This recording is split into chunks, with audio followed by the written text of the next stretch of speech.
Welcome guys. In this video we will take a look at the clipboard section of Home tab. Now right now if you see all of the option is grayed out, it is disabled right now. Now in order to enable all the option, okay, just click on this text box. You see all the option will enable.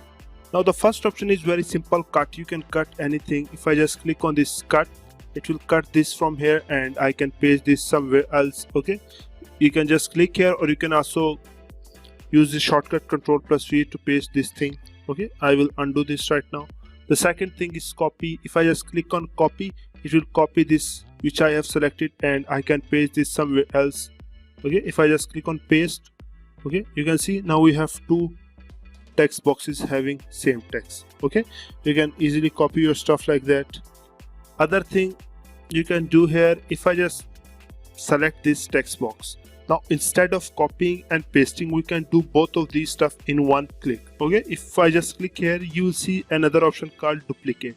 Now if I just click on duplicate, it will duplicate this text box and also the text inside this text box. Okay, you can see, and we can also generate some more duplicates. If you want lots of duplicate, you can just do it like this. I will Ctrl+Z this. Okay, the next thing here you will see is format painter. Now what this format painter is, now for example you have applied any style to this text. You can see I just changed the text to Arial. I also add an underline here. I also change the color of this. Now I also apply this text style and font size stuff to this text also. So how I can do that?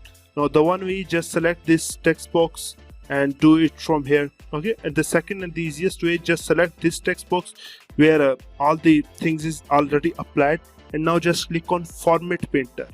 Okay, now click on this second text box on which you want to apply this effect. You can see all the effects will apply on this text also. Now that's it for the clipboard. Thank you for watching.